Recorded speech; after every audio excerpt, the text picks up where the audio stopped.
I want to thank Secretary Carson, along with Isaac Newton Ferris, Jr., and the many distinguished guests for joining us here today. It's a great honor. Earlier this week, I had the tremendous privilege to join Isaac and Alveda to sign into law legislation redesignating the Martin Luther King Jr. National Historic Site to the Martin Luther King Jr. National Historic Park. The new law expands the area protected, and historic sites for the future generations of Americans are becoming so important, and this is a great honor for us and a great honor to Dr. King. Today we gather in the White House to honor the memory of a great American hero, the Reverend Dr. Martin Luther King Jr. On January 15th, 1929, Martin Luther King Jr. was born in Atlanta, Georgia. He would go on to change the course of human history. As a young man, Dr. King decided to follow the calling of his father and grandfather to become a Christian pastor. He would later write that it was quite easy for me to think of a God of love, mainly because I grew up in a family where love was central. That is what Reverend King preached all of his life: love. Love for each other, for neighbors, and for our fellow Americans.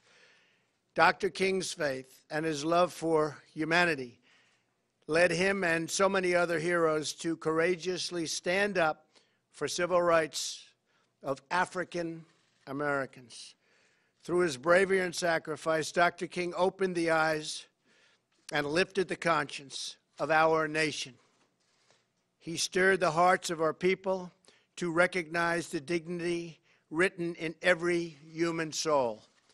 Today we celebrate Dr. King for standing up for the self-evident truth Americans hold so dear, that no matter what the color of our skin or the place of our birth, we are all created equal by God.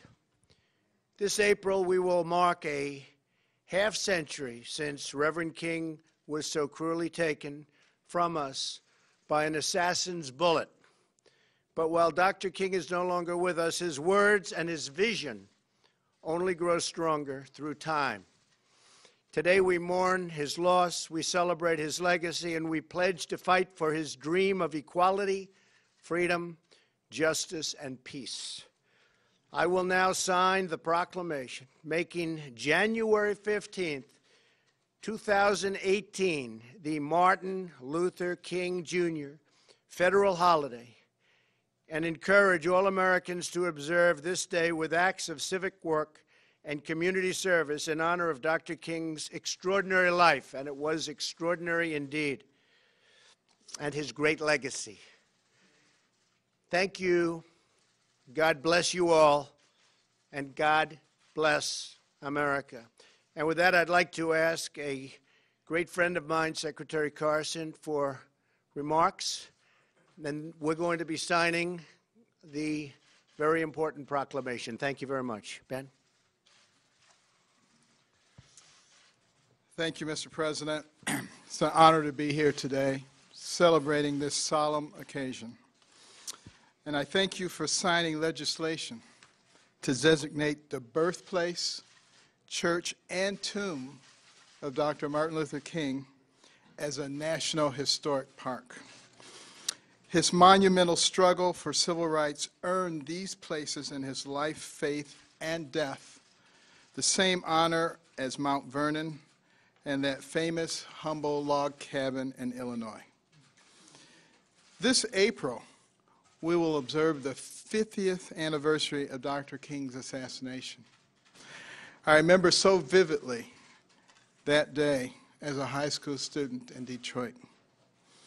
Far from silencing his dream, death wrought him immortal in the American heart. His message of equality, justice, and the common dignity of man resounds today, urgently needed to heal the divisions of our age. Today we honor the legacy of the man who marched on Washington for jobs and freedom, achieving both for millions of Americans of all races and backgrounds. But his legacy also calls us to remember where these ideas, equality, freedom, liberty, get their power.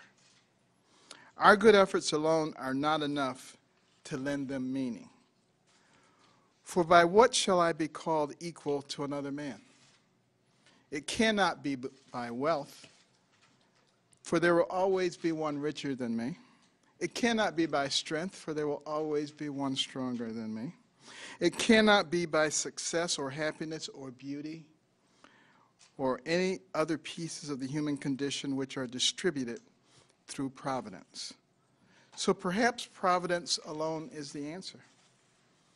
We hold these truths to be self-evident, that all men are created equal, that they are endowed by their Creator with certain unalienable rights, that among these are life, liberty, and the pursuit of happiness.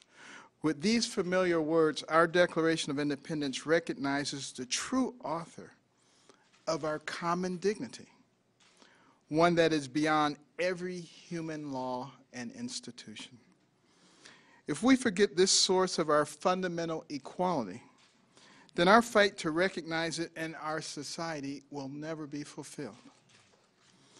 This is a truth that Dr. King carried with him from Selma to Montgomery, from a pulpit in Atlanta to the steps of the Lincoln Memorial, from a cell in Birmingham to the entire world. This year we will not remember his slaying as the ending, but as a beginning, as a moment when his truth rose stronger than hatred and his cause larger than death, as a moment when he called to new life with his Creator, before whom all men shall one day stand in equal rank, bearing with them no riches but the content of their character. If we keep this conviction at the center of our every word and action, if we look upon our countrymen as brothers with a shared home and a common destination, then instead of meaningless words rolling off of our tongue, we will truly create one nation under God, indivisible, with liberty and justice for all. And we're going to have a word from Pastor Isaac Newton Ferris, the nephew of Dr. Martin Luther King.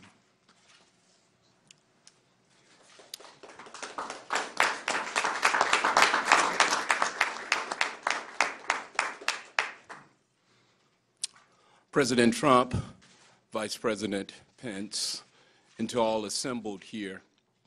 If my uncle were here today, the first thing he would say is, what are we or what are you doing for others?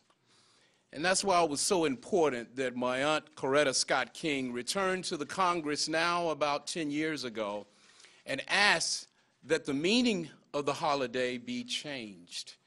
We did not want the King holiday just to be a day of hero worship. As his nephew, I certainly think that he was one of the greatest Americans that we've produced. But it should not be a day of hero worship. And that's why the Congress agreed with my aunt and also made it a day of service. So that we, on that day, as a matter of fact, at the King Center, we refer to it as a day on, not a day off. It's not a day to hang out in the park or pull out the barbecue grill. Amen. It's a day to do something to help someone else. And that can be as simple as delivering someone's trash or picking up the newspaper for that elderly person who can't get to the end of the driveway. Bottom line, you're doing something that benefits someone other than yourself. That's the proper way to remember my uncle and the proper way to celebrate the King holiday. So, President Trump, thank you for taking the time to acknowledge this day. Thank you for remembering that we're all Americans, and on this day we should be united in love for all Americans. Thank you, Mr. President. Thank you, Mr. Vice President.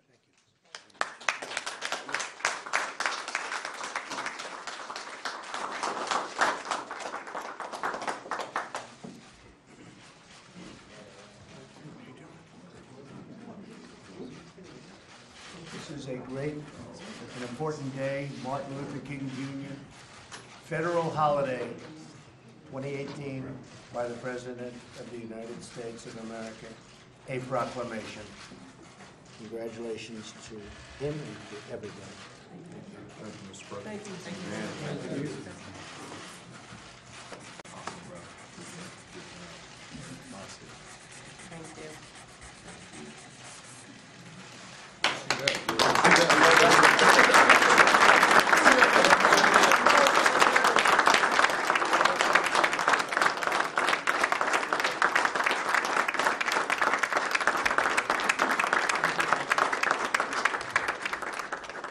Mr. President, will you give an apology for the statement yesterday?